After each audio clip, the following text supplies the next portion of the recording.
¿Cómo están? Muy buenas tardes. Vamos a continuar con el desarrollo de los temas.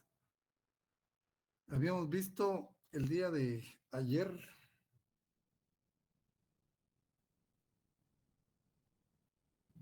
sí, el día de ayer con ustedes, ¿verdad?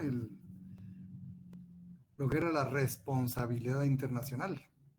Vimos cómo se manifiesta y cómo los ingredientes que van participando en cada acción u omisión va dándole un resultado diferente a, a la situación. Vimos cómo los casos que les planteé, ¿verdad? Y que son hechos que se han dado en la vida real, fueron dando un resultado diferente, ¿verdad? Lo que les había dicho del caso de la Embajada de los Estados Unidos en Irán, el caso de la Embajada del Japón en el Perú, el caso de la Embajada del Ecuador en Cuba y el caso de la Embajada de España en Guatemala. Cómo no participando directamente el gobierno, ¿verdad? Involucra al Estado la actitud que las autoridades tomen respecto a las situaciones que se den y que terminan en el atropello a una embajada. Por ejemplo, el caso de la embajada de Estados Unidos en Irán, ¿verdad? Donde las autoridades no hicieron ningún acto para impedir la invasión a la embajada de los Estados Unidos en Irán. Una toma que duró varios días, meses, ¿verdad? Y también se sancionó a Irán porque, aunque no haya sido, ¿verdad?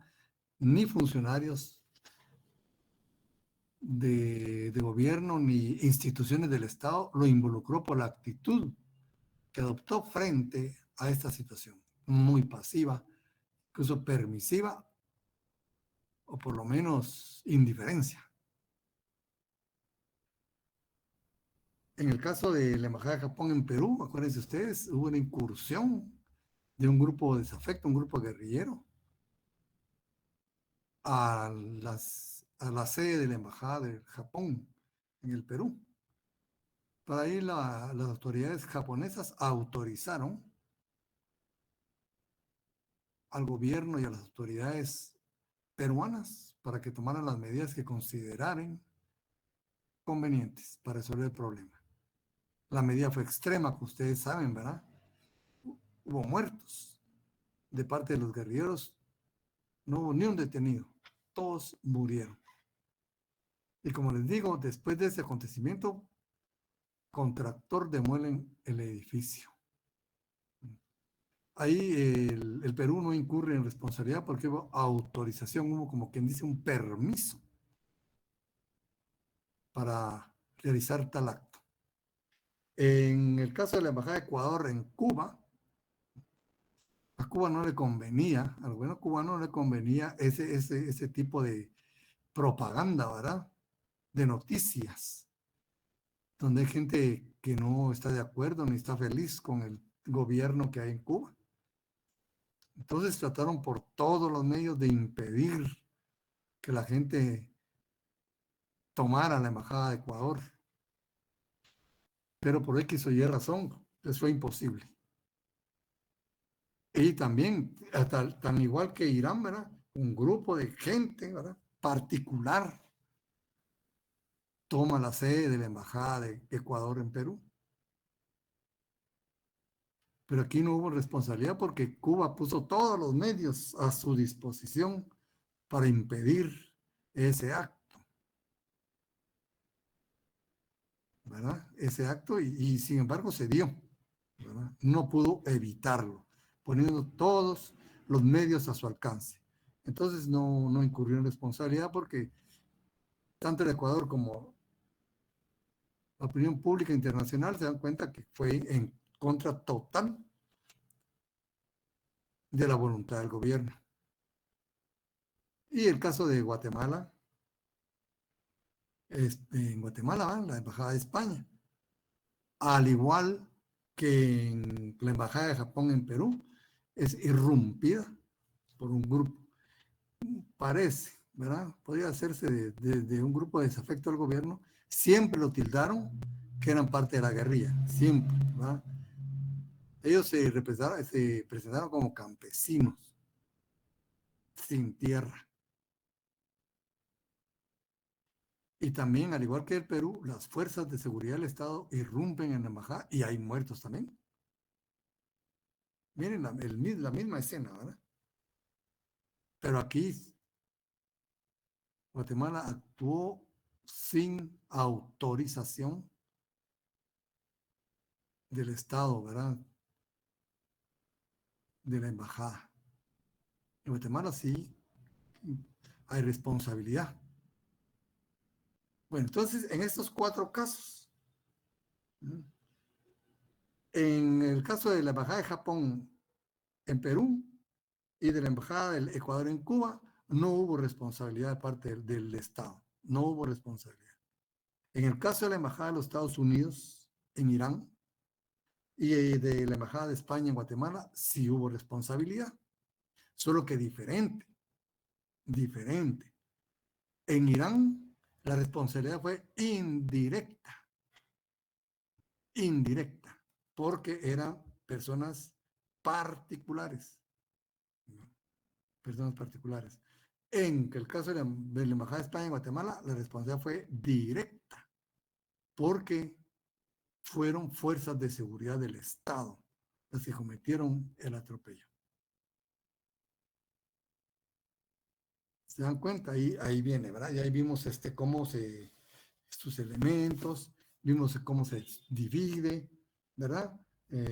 Cómo se clasifica y qué provoca cada tipo de responsabilidad, si es moral o si es jurídica, ¿verdad? ¿Cuáles son las consecuencias a las que llegan cuando hay responsabilidad, ¿verdad? Moral o responsabilidad jurídica.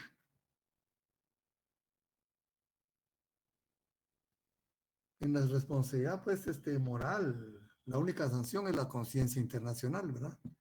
Mientras que en la responsabilidad jurídica sí puede haber eh, una responsabilidad o una consecuencia legalmente sancionada. Entonces, la responsabilidad moral, ¿verdad? Es la reparación de la sanción. Cuando el daño es moral, ¿verdad? Reparar. Ya vimos cómo se repara, puede ser pedir disculpas, etcétera, ¿verdad? Y en la responsabilidad, en el caso de la responsabilidad material, perdón, es reparar. En el caso de la responsabilidad moral es satisfacer, satisfacción, ¿verdad? Algo que satisfaga a la otra al otro estado. En la responsabilidad material es reparar. Y en la responsabilidad moral, satisfacción, ¿verdad? Satisfacer. Y pues vienen ahí, ustedes van a leer en el manual del doctor Larios, está muy bien expuesto, ¿sí? Cómo se va haciendo en la reparación y cómo en la satisfacción. Y ahí viene la vía apropiada de los reclamos, ¿verdad? Y pone una serie de casos el doctor ahí para ilustrar cada situación que puede darse. Entonces ya vamos viendo pues cómo es la vida de los estados en el ámbito internacional como sujeto de derecho internacional.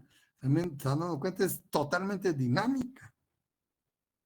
Desde el momento que nacen, desde el momento que reúnen sus elementos esenciales, empieza una dinámica de vida, de perfección, de desarrollo, de sostenimiento, ¿verdad? Y de relaciones. Ya vimos cómo se va comportando en el ámbito internacional, ya vimos cuáles son los parámetros que la ley guatemalteca impone como políticas de Estado en las relaciones internacionales. Y vemos que hay objetivos Y vimos que hay parámetros de conducta. Y vimos que hay vertientes, ¿verdad?, de diplomacia y de relaciones internacionales. Ahora vimos que también puede incurrirse en responsabilidad. Responsabilidad internacional. Se dan cuenta cuando termina la guerra y sancionan a los estados perdedores. Hay responsabilidad. Esa es la responsabilidad, ¿verdad?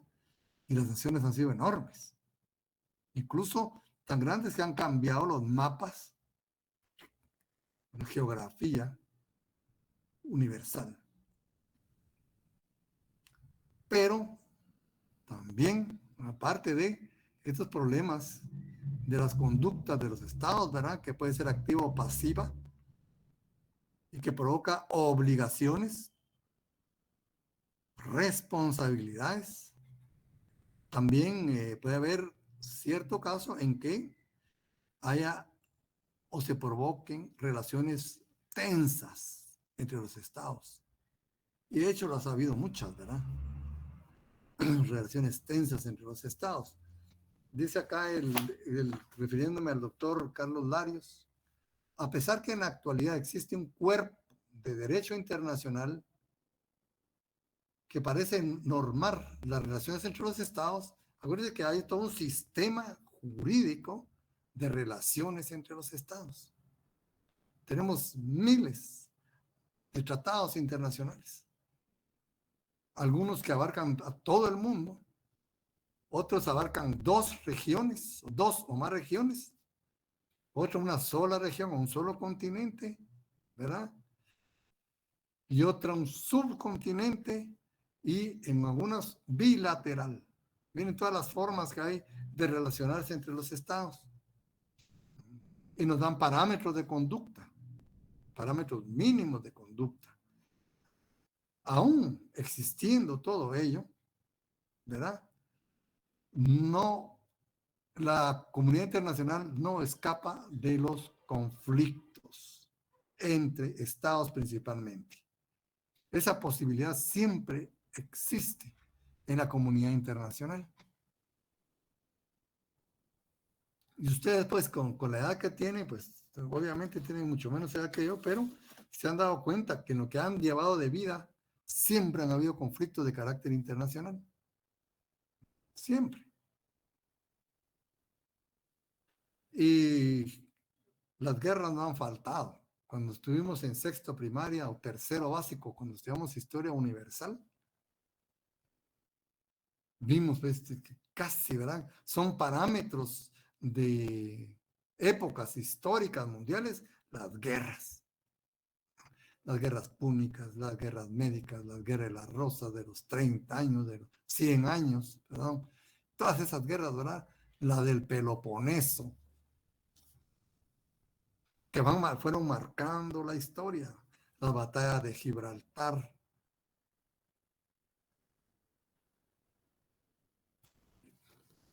todo eso que nos van, y tenemos nuestras propias guerras más cercanas a nosotros, ¿verdad?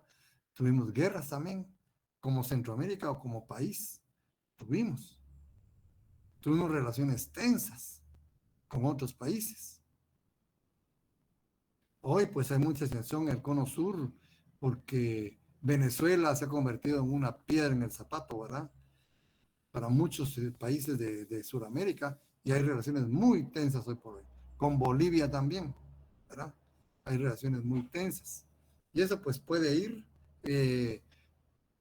como dicen en música, va increciendo, y puede que llegue a un momento de confrontación, a cualquier escala, ¿verdad? Ya sea confrontación puramente diplomática o hasta militar a través de los ejércitos. Esa es una cuestión muy, muy difícil. Adelante vamos a ver lo que es el derecho internacional humanitario. Pero hay algo muy importante ahí, ¿verdad? Que a partir de cierta época ya no se acepta el derecho a la guerra. O sea, derecho a la guerra no existe hoy en el mundo. No hay posibilidad. Es decir, que todos los estados renuncian a recurrir a la guerra como medio de solución de conflictos. Y les conté anteriormente, ¿verdad? Hubo guerras incluso por deudas privadas. Los estados se hacían, ¿verdad?, del interés de uno de sus súbditos y en base a ello desarrollaban una guerra.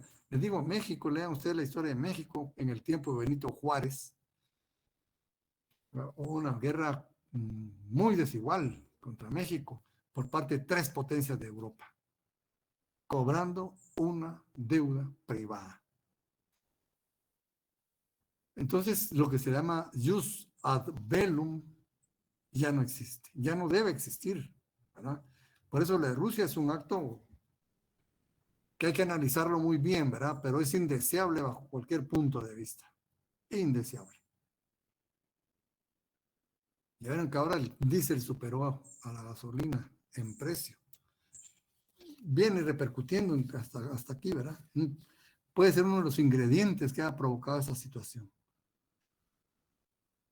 Bueno, entonces ya no se puede acudir a la guerra para solucionar conflictos, ¿verdad?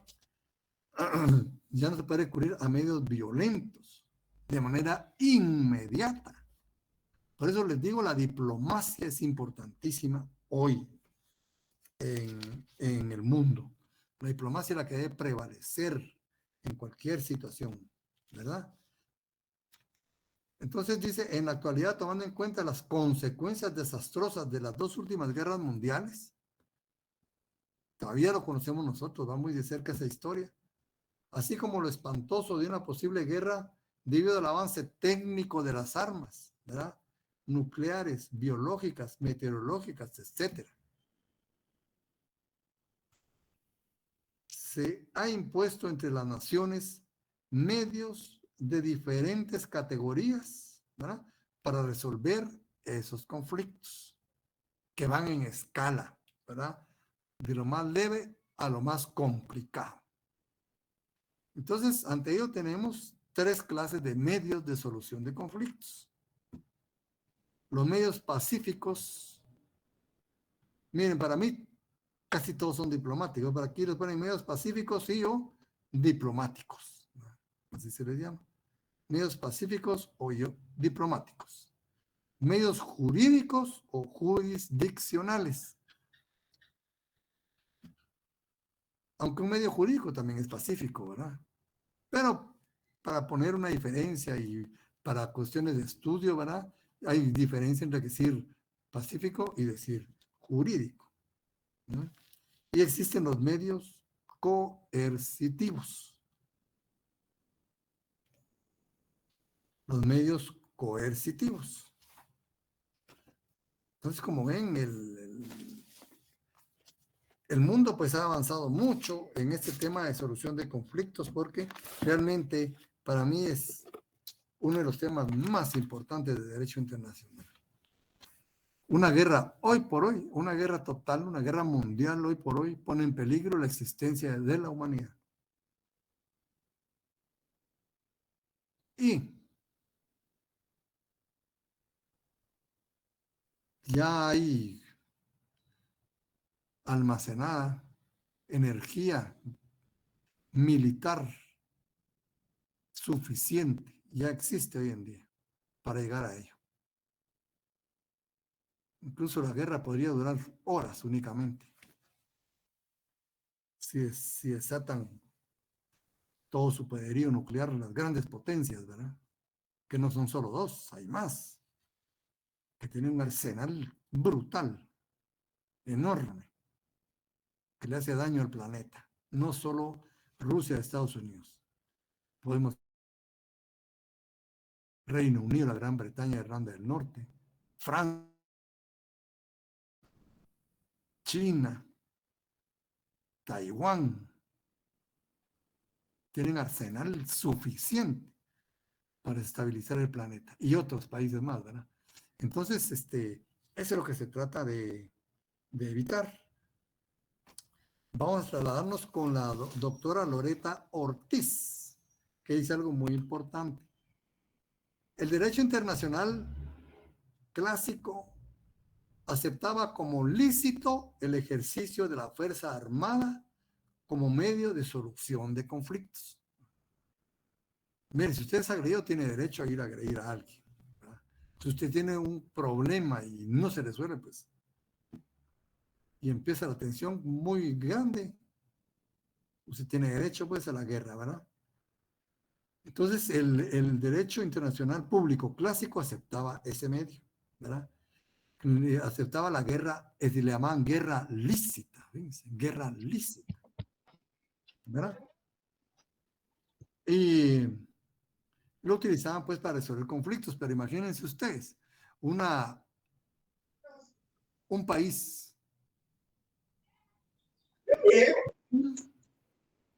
no podía discutir con un país poderoso, ¿no? Si llegaba al punto de recurrir a la guerra, obviamente perdía. Eso pasó con México y con los Estados Unidos en el siglo XIX, ¿verdad? En el siglo XIX pasó esto y fue cuando Estados Unidos se hizo más de lo que es el doble de México hoy, actualmente.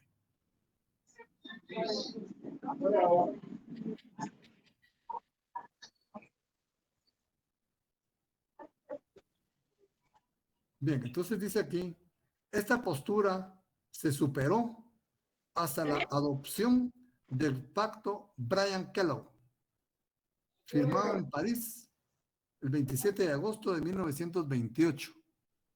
Miren ustedes esa fecha, ¿verdad? Tan importante, ¿verdad? Hemos dicho algunas,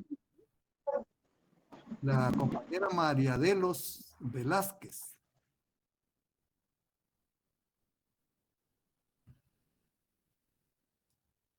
¿verdad? Miren, 1928, ¿eh? También estaba en plena efervescencia el panamericanismo con la codificación del derecho internacional, ¿verdad? 1928, la sexta conferencia de La Habana, ¿verdad? Muy importante. Y también se firmaba, miren qué efervescencia, ¿no? Ustedes, se firmaba el pacto Bryan-Kellogg firmado en París el 27 de agosto de 1928. En dicho pacto, las partes condenan la guerra como medio para resolver conflictos internacionales y renuncian a ella como instrumento de política nacional en sus relaciones recíprocas. Posteriormente, el pacto fue ratificado por muchos estados, ¿verdad? Con excepción, dice la doctora, de algunos países de Sudamérica. Confirmado los postulados del pacto Bryan-Kellogg, la Carta de las Naciones Unidas establece en su artículo 2, párrafo 3, la que ya vimos la carta, ¿verdad? Los miembros de la organización arreglarán sus controversias internacionales por medios pacíficos. Fíjense, arreglarán. Como ven, aquí es un precepto imperativo. Ustedes que estudiaron lógica jurídica, ¿verdad? No es ni siquiera condicional, es imperativo. Arreglarán sus controversias por medios pacíficos, de tal manera que no ponga en peligro la paz y la seguridad internacionales. Eso ya lo vimos, pues, en la Carta de las Naciones Unidas. Dicha obligación incluso se impone a los estados no miembros, aunque creo que no hay, ¿verdad? La Unión hará, bueno, que los estados no miembros también actúen de esa forma. Y entonces, ¿qué medios de solución de conflictos reconocen? Por lo menos estos dos cuerpos internacionales tan importantes para nosotros, la Carta de la ONU y la Carta de la OEA. Empezamos por la Carta de la ONU, por el artículo 33, ¿verdad? En el capítulo 6 romano. Arreglo pacífico de controversias. Las partes en una controversia cuya continuación sea susceptible de poner en peligro el mantenimiento de la paz y la seguridad internacionales, dos postulados, dos valores internacionales supremos, mantenimiento de la paz, seguridad internacional, ¿verdad? Tratarán, ahí dice tratarán de buscarle solución ante todo, mediante, y aquí vienen qué figuras tiene las Naciones Unidas, artículo 33, negociación, la investigación, mediación, la conciliación, el arbitraje, el arreglo judicial, el recurso a organismos o acuerdos regionales u otros medios pacíficos. Imagínense, no le cierra la puerta a ningún medio, a ninguno. Cualquiera que las partes pongan sobre la mesa y sirva para resolver el problema es aceptado por la comunidad internacional. Dice, el Consejo de Seguridad podrá investigar toda controversia o toda situación susceptible de conducir a fricción internacional o dar origen a una controversia, a fin de determinar si la prolongación de tal controversia o situación puede poner en peligro el mantenimiento de la paz y seguridad internacional. Seguimos con esos dos, ¿verdad? Todo miembro de las Naciones Unidas podrá llevar cualquier controversia de cualquier situación, artículo 35, de naturaleza expresada en el artículo 34, a la atención del Consejo de Seguridad o de la Asamblea. Esos son los dos, ¿verdad?, órganos, miren tan importantes que son. Solo ellos pueden conocer las controversias o la Corte Internacional, ¿verdad? Pero en este caso, pues se nos menciona, un Estado que no es miembro de las Naciones Unidas podrá llevar, ¿ven? Podrá, ¿verdad? O sea, hay posibilidad. Entonces, estos son los medios de solución de conflicto. Pero también nuestra OEA, importantísima para nosotros también, ¿verdad? Tiene dentro de sus postulados, pues, importantes, ¿verdad? La paz y la seguridad internacional y la estabilidad internacional. Por eso también aboga por la solución pacífica de controversias. Ahí estamos en la Carta de la OEA, artículo 24. Las controversias internacionales entre los Estados miembros, o sea, los de América, deben ser sometidas a los procedimientos de solución pacífica señalados en esta carta. Deben ser sometidos, ¿verdad? Artículo 25. Bueno, continúa el artículo 24, pero pasemos al artículo 25. Son procedimientos pacíficos la negociación, tal como lo tienen también las Naciones Unidas, ¿verdad? De negociación. Aquí le llama negociación directa, porque realmente es directa, la negociación es directa. ¿Verdad? La OEA le llama negociación directa, los buenos oficios,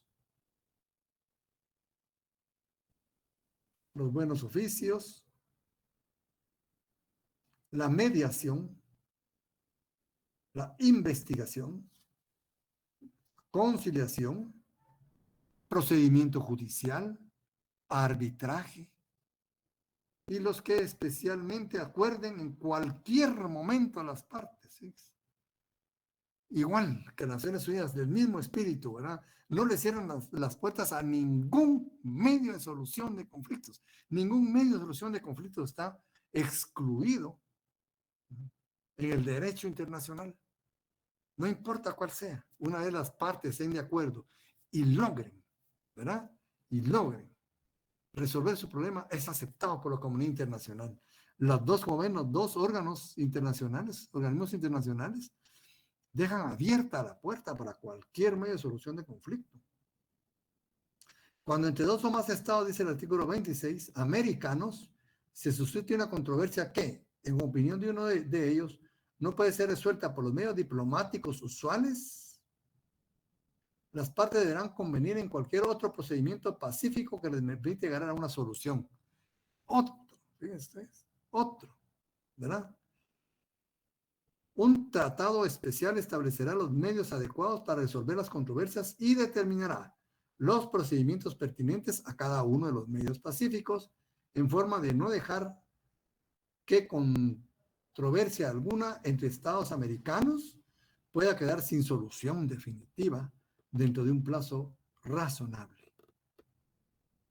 Tendría que haber, ¿verdad?, un documento donde nos diga cuál es el procedimiento para cada uno de estos medios.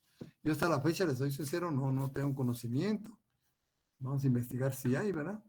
Porque aquí manda, pues, hacer con que sea un reglamento, ¿verdad? Una ley que nos enseñe los procedimientos. Entonces, ven, pues la comunidad internacional está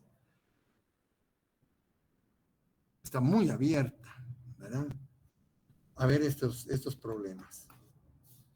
Entonces dice la doctora Ortiz, para ella, bueno, pero los voy a mencionar porque hay otros autores que sí lo mencionan también. Tradicionalmente, la mayoría de la doctrina ha distinguido entre diferencias jurídicas y diferencias políticas. O sea, las controversias pueden ser de carácter jurídico o de carácter político. Distinción que ha tenido también un reflejo en la práctica de los estados. Se dice que las jurídicas se podrán resolver si se aplica el derecho vigente, ¿verdad? Aplicando el derecho. Se podrán resolver si se aplica el derecho vigente. Y su conocimiento corresponde a órganos de carácter jurisdiccional, tribunales, ¿verdad? En cambio, las segundas, ¿cuáles son las segundas, jóvenes? Las políticas, ¿verdad? Sí. En cambio, las segundas, o sea, las políticas, ¿verdad?, de diferencias políticas, se basan en una pretensión cuya problemática rebasa los límites jurídicos. Su solución corresponde al Consejo de Seguridad de las Naciones Unidas. ¿Sí? Ya no es jurídico, ¿eh? Dentro del sistema de Naciones Unidas se resuelve con otro órgano diferente a la Corte, ¿verdad? Dichas distinciones deben, es criterio de la doctora, rechazarse, por la mayoría de los conflictos reúnen a la vez tamiz político y tamiz jurídico. Voy a decir, es interesante leer. Mire, en este orden de ideas dice, la Corte Internacional de Justicia, en el caso de Nicaragua versus Estados Unidos de América, señaló, ¿cómo? Ninguna disposición del estatuto del reglamento contempla que la Corte deba negarse a conocer de un aspecto de una controversia, simplemente porque ella tiene otros aspectos, aunque sean importantes. Es probable que ocurran por su misma naturaleza controversias jurídicas entre estados soberanos en los contextos políticos y a menudo forman solamente un elemento en una controversia política más amplia y de muchos años entre los estados de que se trate. Sin embargo, nunca se había presentado la opinión de que, debido a que una controversia jurídica sometida a la Corte tiene un aspecto político, la Corte debe negarse a resolverlo. ¿No? Eso no dice, ¿verdad? Para las partes de las cuestiones jurídicas en litigio entre ellas, si la Corte adoptara tal opinión en contra de su jurisprudencia establecida, impondría una restricción de largo alcance, ¿verdad? Es decir, aunque sea de carácter, crean que de carácter político, puede conocer la Corte. La Corte no se excluye de conocer ningún caso de controversia, ¿verdad? Y el licenciado Centeno Varías, otro mi catedrático, ¿verdad? Él también, pues, él, como digo, es muy minucioso. Y nos dice, controversias entre estados, dice el licenciado Centeno. La sociedad internacional es heterogénea en muchos sentidos, debido a la diversidad de intereses políticos, económicos, sociales y culturales, que muchas veces colisionan con motivo de la multiplicidad de relaciones cruzadas que establecen unos con otros. Qué interesante su exposición, ¿verdad? Muy interesante. Dice, la sociedad internacional es heterogénea en muchos sentidos, debido a la diversidad de intereses políticos, económicos, sociales y culturales que muchas veces colisionan con motivo de la multiplicidad de relaciones cruzadas que establecen unos con otros. A lo anterior agregamos que al igual que los agresores y violadores del derecho interno, en el derecho internacional también encontramos sujetos infractores de los derechos fundamentales de los estados. Derecho a la igualdad jurídica, a la independencia política, a la conservación, a la autodeterminación de los pueblos, a la no intervención, ¿verdad? Entre otros. Y también de las normas jurídicas internacionales. ¿Verdad? O sea, violan también esas normas jurídicas internacionales, gobiernos con pretensiones de imponer a otros sus concepciones e interpretaciones políticas, económicas, sociales y culturales, lo cual es generador de controversia internacional. Bueno, para el licenciado Centeno, esto muchas veces es motivo de que nazca un conflicto internacional, ¿verdad? Entonces él nos habla de clases de controversias y nos dice, en la doctrina se acepta la existencia de dos clases de controversias internacionales, las controversias jurídicas y las controversias políticas, lo que ya les habíamos hablado antes, ¿verdad? Que hay unos que no aceptan y hay otros que sí, pero doctrinalmente sí existen, ¿verdad? Y como dicen, muchos problemas políticos abarcan a veces cuestiones jurídicas o viceversa, ¿verdad?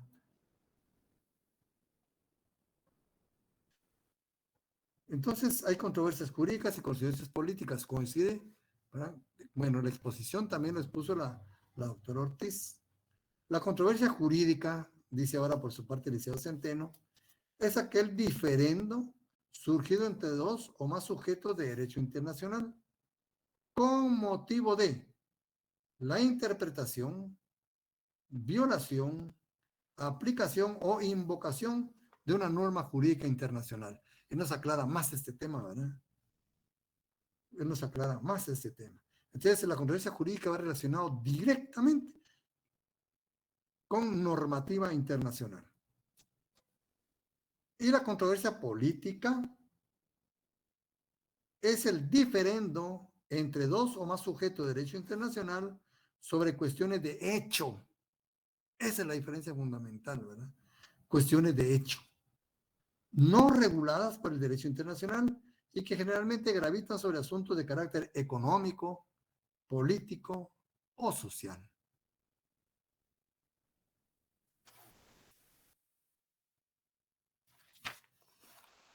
Y aquí nos sale medio de solución de controversia. Nos dice, frente a las conductas descritas anteriormente, el derecho internacional ha previsto una serie de medios de solución. La ONU y la OEA, ¿verdad? No ignora que pueden existir controversias entre estados. Eso no lo ignora. Es una posibilidad latente en las relaciones internacionales. Y en lugar de ignorarlo, pues han proporcionado una serie de medios para solucionar de la mejor forma posible, de la mejor forma posible, esta situación. Entonces dice, frente a las conductas descritas, el derecho internacional ha previsto una serie de medios de solución de controversias internacionales con el objeto de preservar la paz y la seguridad internacionales y así evitar que un conflicto pueda desembocar en un enfrentamiento armado, que es lamentable, ¿verdad? En ese sentido, la regulación internacional es a nivel universal y a nivel regional. ¿Verdad? Ya coincide con lo que hemos venido hablando nosotros. La Carta de la ONU, la Carta de la OEA. A nivel universal, la Carta de la ONU. ¿Verdad? Y viene a decirnos lo que hemos leído ya de esta parte. Y a nivel regional, en América contamos con la Carta de la OEA, ¿verdad? La Carta de la OEA. Y como ya hemos visto, pues en el artículo 24, 23, dice, no, sí, pero el 23 empieza el capítulo numeral romano 5. Pero dice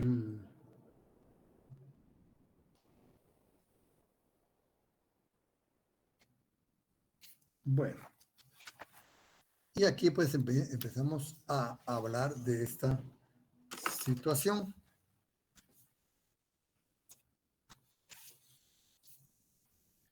Entonces, ven, pues hay medios de solución de conflicto. Volvemos con el doctor Larios, después de este periplo, ¿verdad? Por los diferentes autores. Ya vemos, pues, cuál es la forma de expresar, de exponer este tema. En primer lugar, no se puede ignorar la posibilidad de que de las relaciones internacionales puedan surgir tensión y conflictos entre estados, que puede ir de una escala menor a una escala mayor. Y hay determinados momentos en que pone en peligro la paz internacional y la estabilidad internacional. Entonces, para estos medios de solución de conflicto, y eso el doctor Lario sí lo, siento que lo pone un poco más ordenado acá, nos divide en 3 medios de solución de conflicto, ¿verdad? Medios pacíficos y o diplomáticos, medios jurídicos o jurisdiccionales y medios coercitivos.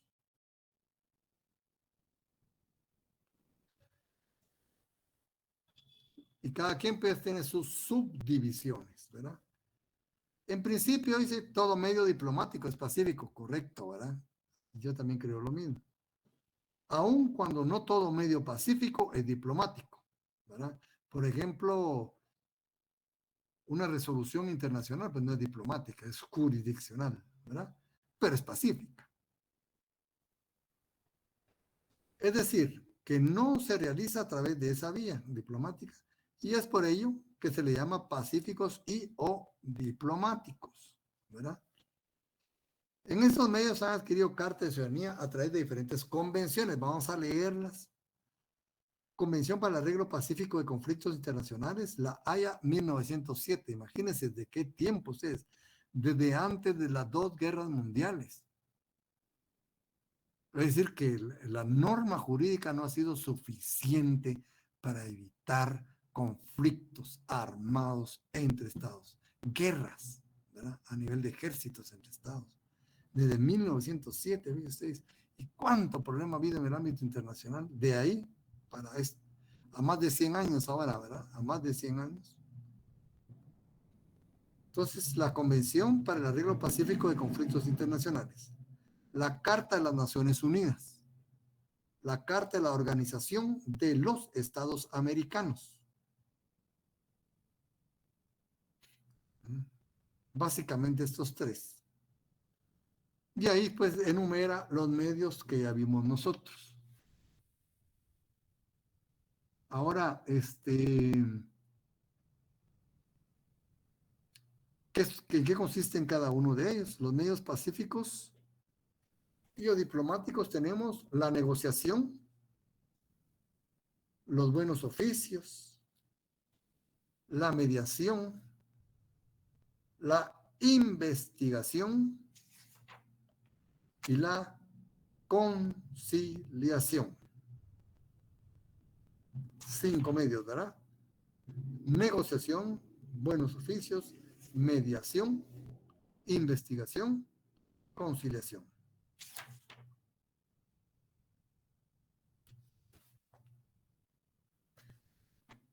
Si quisiéramos identificar con una palabra clave a cada uno, podríamos decir pues de que la negociación se basa en la aptitud, o sea, la persona apta, ¿verdad? Dice, la negociación, algunos llaman negociación directa, ¿verdad? Ustedes ya estudiaron esto en derecho laboral, creo, ¿verdad? A estas alturas creo que ya vieron derecho colectivo laboral. Y ahí pues está la negociación directa, ya la vieron ustedes, ¿verdad? Pues más o menos viene siendo la misma figura, solo que en el ámbito internacional y pues en su propia naturaleza, ¿verdad? La negociación es un acuerdo directo. Las partes están cara a cara, ¿verdad? Cuando se trata de 2 estados, hablamos de negociación directa. Y se lleva a cabo por personas aptas. Es que es muy importante que sean aptas las personas, de experiencia, con suficiente personalidad y personería. En otras palabras, generalmente por la vía, en otras palabras, dicen, generalmente por la vía diplomática. Ministros, jefes de Estado, legaciones, comisiones ad hoc, etcétera, ¿verdad? Pueden participar en ellos diferentes funcionarios. Cuando se trata de varios estados, generalmente se convoca una conferencia. A una conferencia, pues esta conferencia tiene apellido, Conferencia Internacional. A una conferencia internacional. Lo cual, dice, esto equivale a entablar negociaciones. ¿Ah? En la negociación siempre hay compromisos.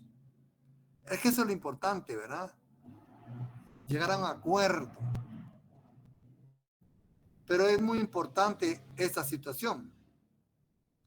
En la negociación usted no va a ganar, no va a obtener el 100% de sus pretensiones. Jamás va a ser ello. Nunca. Por eso se llama negociación. Usted va a ceder en algo para ganar otra cosa. Al contrario, bueno, la otra parte también va a ceder en algo que le beneficia a usted, ¿verdad? Pero hay otras que va a ganar. Las negociaciones pueden ser por escrito, personales, ¿verdad? Muchas veces este procedimiento de la negociación diplomática directa entre las partes interesadas es el recurso previo, ¿verdad? O sea, es lo primero que hay que hacer. Que no forzosamente debe agotarse, va como un libro, no, pero eso es lo que la lógica, la internacional nos da, bueno, para platicar, ¿verdad? Directamente. Esta es la negociación. Pero deben ser personas, si no son personas aptas, la negociación posiblemente no rinda frutos, ¿verdad? Si es una persona que desconoce. Por eso dice, de ser personas aptas, porque entonces con personas aptas se logra una buena negociación. Esta es la primera figura diplomática, los buenos oficios. Bueno, si la negociación no dio resultado, bueno, por X o razón, llegamos a este nivel, ¿no? O la negociación no runde sus frutos o no se da ningún resultado, si quedan estancadas, muchas veces quedan estancadas, se rompen el diálogo, se rompen las mesas de trabajo, ¿verdad? Otra vez asoma la sombra del peligro internacional, porque obviamente no llegaron a ningún arreglo y la tensión posiblemente suba, ¿verdad? Entonces el peligro internacional sigue latente.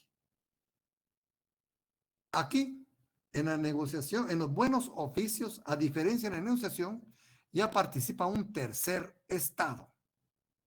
Esa es una característica importante. En la negociación son las dos partes en conflicto. Pongámosle dos partes para no enredar más la cosa. Pueden haber más, ¿verdad? Eso ya lo sabemos. Pero pongamos dos partes. Aquí en la negociación participan directamente ellos, sin intervención de nadie más. En los buenos oficios ya hay un tercer estado, o grupo de estados u organismo internacional, ¿verdad? Eso también ya lo sabemos, pero vamos a poner un tercer estado para no confundir mucho, no enredar mucho la situación, ¿verdad? Pero puede ser un grupo de estados o un organismo internacional, bien válido. Entonces, ya hay un tercer estado, ¿verdad? Que no son parte en conflicto, por eso dice tercer estado. No es parte en el conflicto, ya sea por iniciativa propia o por petición de las partes. Después que dice, miren, se han dado cuenta, el Vaticano se presta mucho, se ofrece mucho como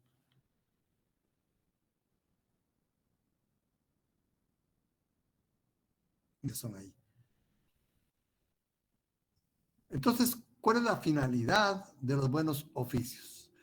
Poner nuevamente a las partes en contacto.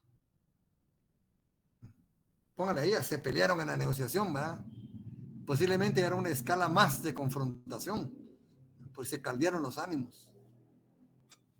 Entonces aquí lo que logra los buenos oficios es que se sienten nuevamente a la mesa, que hablan el diálogo, ¿verdad? Que lo abran.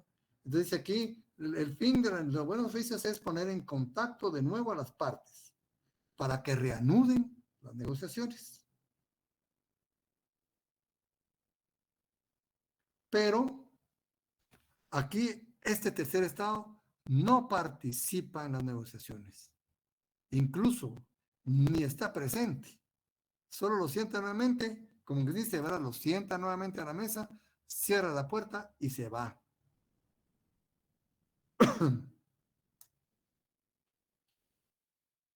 Por lo tanto, si la negociación, ¿verdad? Se basa, tiene como característica la aptitud de las partes, porque esa es clave, es directa. En los buenos oficios es la discreción. La discreción, esa es una característica importantísima de los buenos oficios, ¿verdad? Sienta a las partes, ¿no? Incluso puede ofrecer su territorio, fíjense. Dice este tercer estado, les ofrezco este estado para que vengan acá a un lugar neutral. Esto también ayuda mucho, ¿no? Un lugar neutral y les damos todas las condiciones para que vuelvan a sentarse a la mesa. Llegan, se sientan, puede ser un acto bonito ahí, protocolario, y cierran la puerta y se van. Por ello dicen que una característica de los buenos oficios es la discreción. Otra figura es la mediación.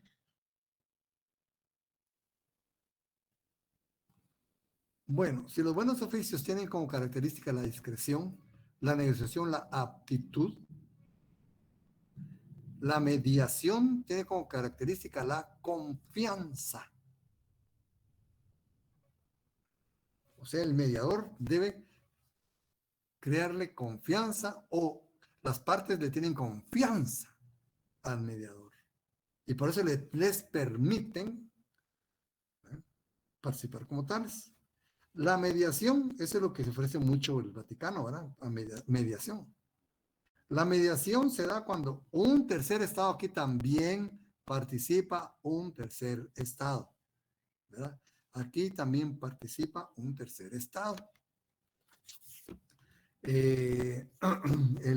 Participa un tercer estado o grupo de estados o organismo internacional, como hemos dicho, ¿verdad? Que actúan cordialmente, pero además intervienen activamente en las negociaciones. Esa es una característica importante de la mediación, ¿verdad? Intervienen activamente en las negociaciones. Por eso su participación tiene carácter de intermediador, de intermediación.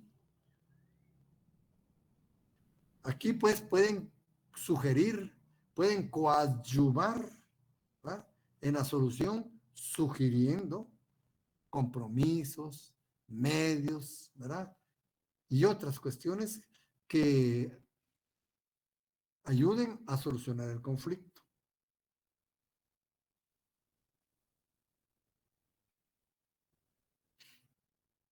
¿verdad? Y estas propuestas pueden ser confidenciales, pueden quedarse solo en la mesa, ¿verdad? Entonces, la confianza, ¿verdad? Esa es su característica. Ambas partes tienen confianza en él, lo ponen en su problema, le explican la visión que une su problema y escuchan sus propuestas, fíjense. Hay una confianza plena en el mediador, ¿verdad? Y esa es la mediación. La investigación. Bueno, sí, la negociación, le pusimos palabras claves, ¿verdad? Aptitud, de aptos, ¿verdad? Los buenos oficios, la discreción. La mediación, la confianza. ¿Cuál será la palabra clave en la investigación? La objetividad. La objetividad.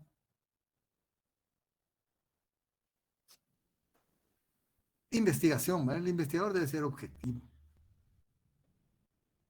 Este método, introducido al derecho internacional público por la Convención de la Haya, adoptado por la Sociedad de Naciones, imagínense, estamos hablando de tiempos antiguos, la Organización de las Naciones Unidas y la Organización de los Estados Americanos, además de otras organizaciones internacionales. Se refiere a cuestiones de hecho, o sea, ¿qué va a investigar la comisión investigadora? Va a investigar hechos. Las partes de común acuerdo, fíjense, debe haber acuerdo entre las partes, otorgan a una comisión, la comisión de investigación que le llaman, la facultad de esclarecer una diferencia, una divergencia entre las partes en cuanto a una apreciación de una situación de hecho, de hecho. ¿verdad? Por eso se investigan hechos. La comisión investiga. Fíjense. Esa es claro, si es investigación, va a investigar. Gozando de privilegios e inmunidades diplomáticas. O sea, las personas que integran la comisión de investigación van a tener estatus diplomático. Porque se les reconocen privilegios e inmunidades. Al final rinde un informe. Es que eso es lo importante, el informe que haga la comisión investigadora. Dicho informe debe contener una exposición objetiva y desapasionada. Objetiva. ¿verdad? Cuestiones de valor, ¿verdad? Hacia uno o hacia otro no se puede hacer, ¿verdad? Y aquí, atención a esto, muy importante. Es un informe, no es un fallo. Aquí no van a tomar determinación sobre culpables y víctimas, sobre quién tiene la razón, quién no. No puede manifestarse sobre ello. No puede, porque no es un fallo. Oye, no es un fallo, es un informe. Entonces no debe hacer declaraciones de culpabilidad.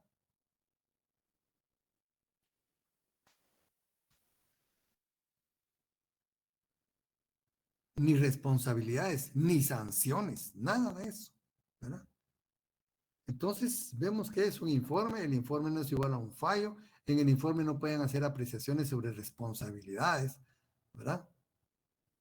Simplemente, en forma objetiva, que se vio, ¿verdad? Dónde estuvieron, cómo realizaron la investigación, etc. A la comisión debe proporcionársele una idea de los hechos sujetos de investigación. Claro, ellos entrevistan, ¿verdad? A las partes. Dársele la libertad necesaria para efectuar su trabajo. No se le puede impedir entrar a ningún lugar. En su composición generalmente se nombra 5 personas, 2 por cada parte, fíjense. Y la quinta, escogida por los 4 anteriores. Qué interesante, ¿verdad? Para que haya imparcialidad, ¿verdad? Cada parte nombra 2 investigadores. Y estos 4 investigadores van a elegir otro, una quinta parte, un quinto elemento, ¿verdad?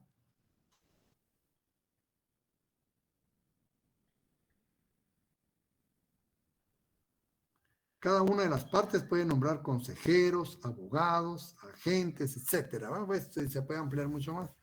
Un caso de estos también se dio en el caso Irán.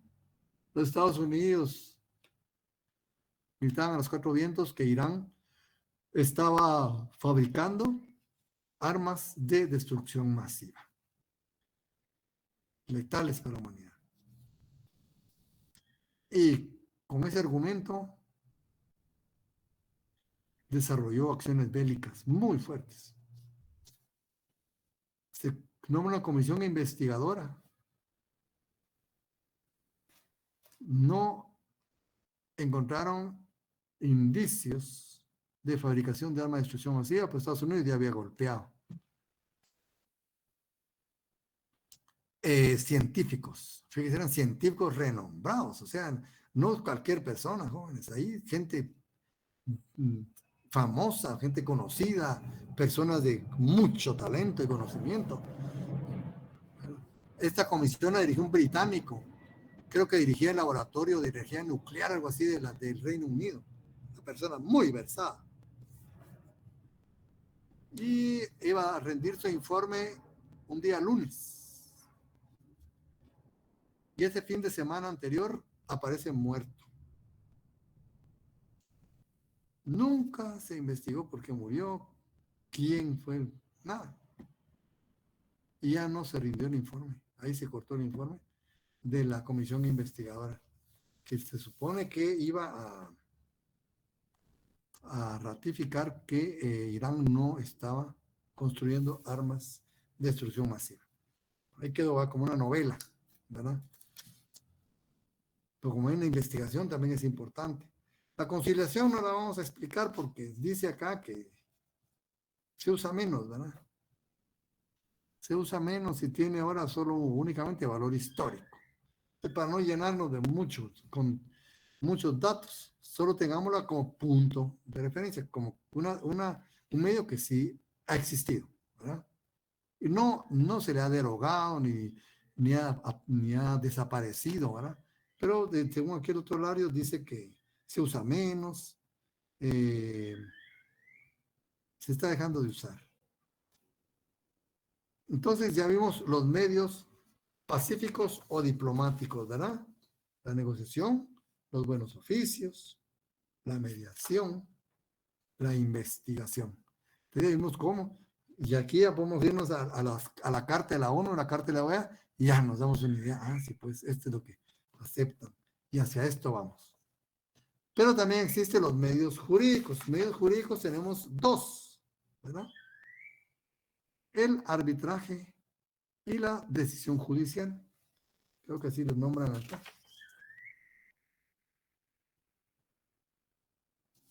¿Verdad? El arbitraje y la resolución judicial, ¿verdad? Los medios jurídicos, dice. Sí, decisión judicial.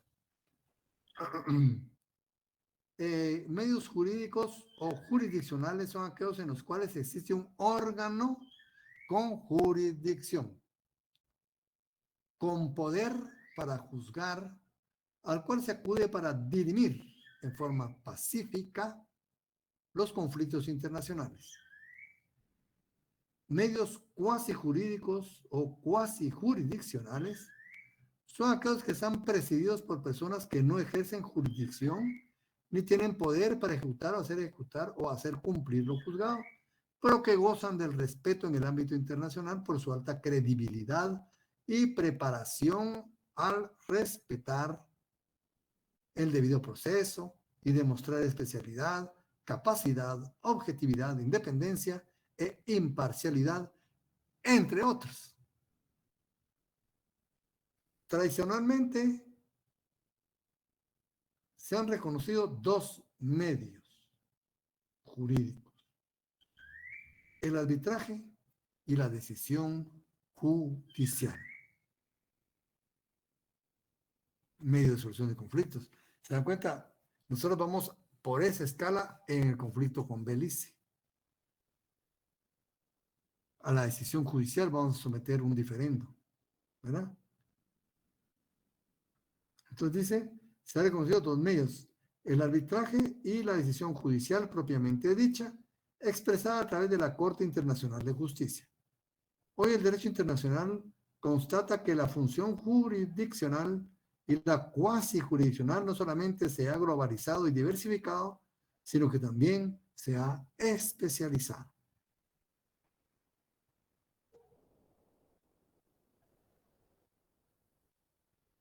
Entonces dice, y ahí tenemos pues muchos tribunales, ¿verdad? Los tribunales internacionales de administración de justicia, dice. Generales, el Tribunal Permanente de Justicia Internacional de la Corte Internacional de Justicia. Especializados, Tribunal del Derecho del Mar, Tribunal Penal Internacional, tribunales de derechos humanos, tribunales para conflictos sobre derecho mercantil, tribunales para asuntos de integración, entre otros, ¿verdad? Como ven, hay bastantes tribunales internacionales. Hay tribunales ad hoc. Aquí nos dice el Tribunal de la Unión Europea, tribunales ad hoc, dice como el de Nuremberg, el de Tokio, el de Yugoslavia, el de Ruanda, Camboya, este otro, ¿verdad?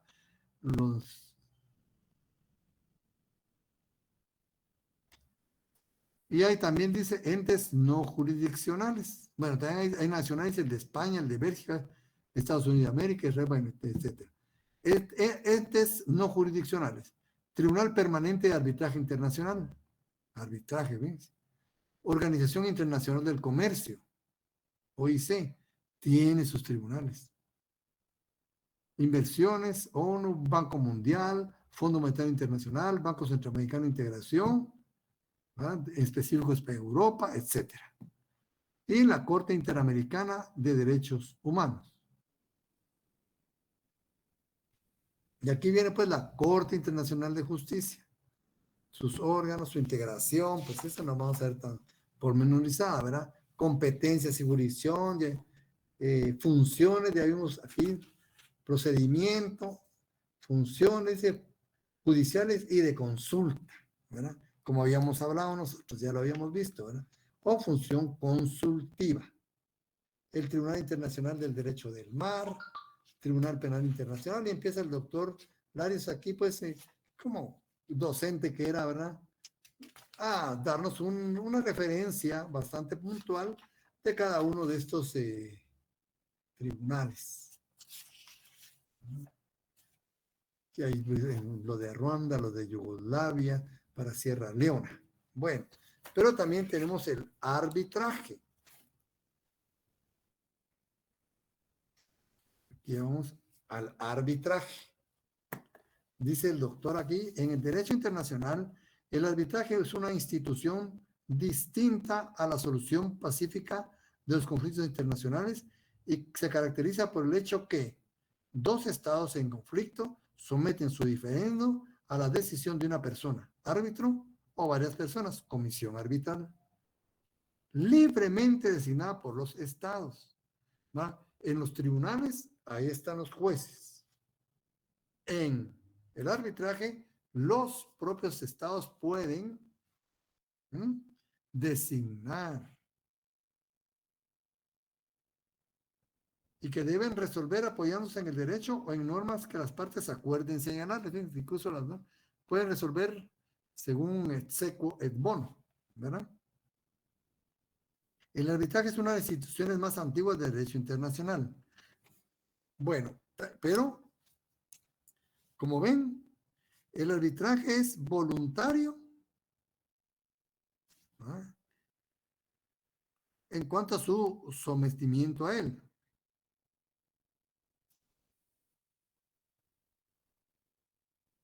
Voluntario, ¿verdad?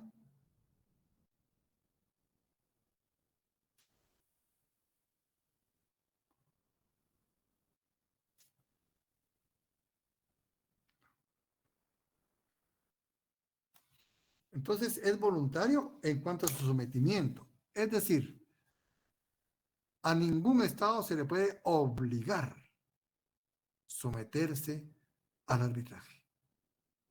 El sometimiento al arbitraje es voluntario de los Estados. Pero una vez sometidos, el arbitraje es obligatorio. Una vez se somete uno a la cláusula arbitral, ya se vuelve obligatorio. Ya no, ahí los estados tienen que avenirse al procedimiento arbitral y al fallo arbitral que se llama laudo. En este caso se llama laudo internacional.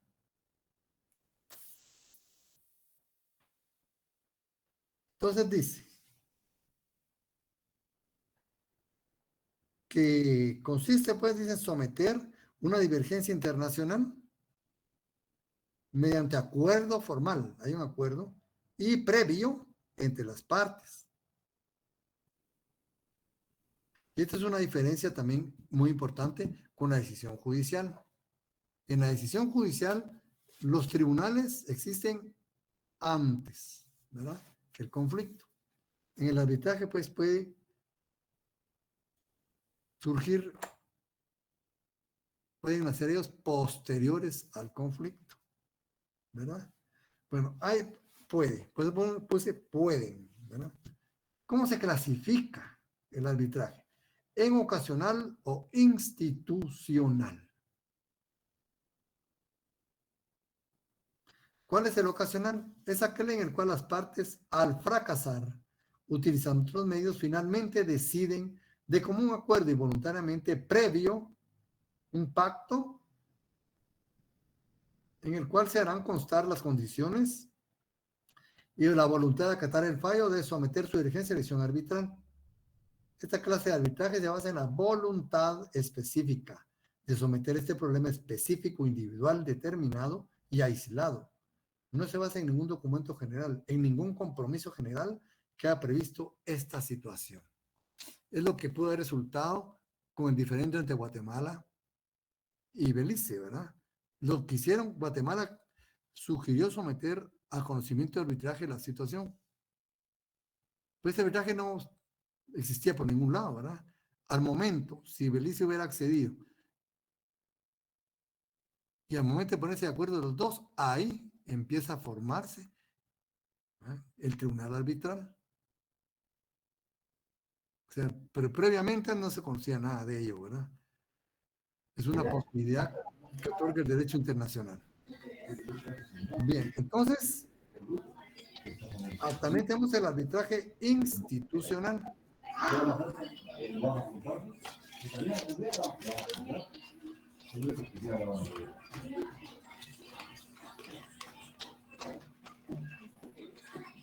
Bueno, del arbitraje ocasional al arbitraje institucional.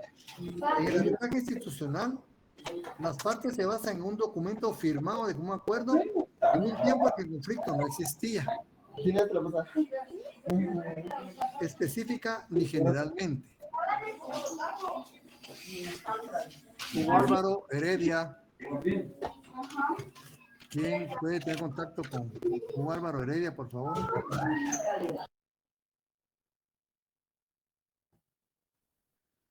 El arbitraje institucional, ¿verdad?, se basa en un documento firmado. Puede ser un tratado, fíjense ustedes. Pongamos de ejemplo los tratados de libre comercio. Ahí dice, en caso de diferencia, pueden someterse las mismas a la resolución de un arbitraje. Ese es un institucional, ¿verdad? O sea, no había controversia. En el ocasional, la controversia ya existe. En el institucional no existe todavía, pero se ve la posibilidad, ¿verdad?, de que exista. Puede tratarse, en este caso, de algún convenio, ¿verdad?, un tratado internacional, bipartito o multipartito, ¿verdad?, referente a un área general o específica en el cual se previó que cualquier problema o divergencia en relación con el objeto del convenio se dirimirá por la vía del arbitraje. En caso de controversia en tales situaciones, se debe resolver a través de la vía del arbitraje. Es un arbitraje institucional, existe previamente, hay generalmente un documento anterior. En este caso, el arbitraje existe como institución para un área determinada específica. Puede ser, perdón compañeros. Voy a abrir la puerta.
Perdón, ya estamos de regreso.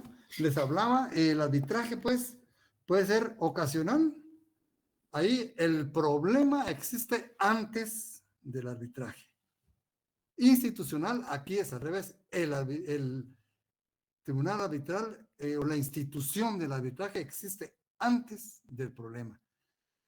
Y regularmente este compromiso está contenido en un documento, un acuerdo, un tratado, ¿verdad? Esa es básicamente las características del arbitraje. Entonces, para cuestiones de la otra clase, vamos a quedarnos en los medios coercitivos de solución de conflictos. ¿Eh? Por favor, le hagan una leída para tener algo avanzado en la próxima clase. Entonces, quedamos pendientes con los medios coercitivos de solución de conflictos. Bueno, compañeros, con esto terminamos el tema de hoy, ¿verdad? Para continuar, pues, en el jueves de la otra semana, si Dios lo permite. Les deseo un feliz fin de semana, jóvenes. Gracias, Lick. Feliz noche. Gracias, licenciado. Feliz noche a ustedes. Feliz noche, licenciado. Se cuidan. Buenas noches, Lick.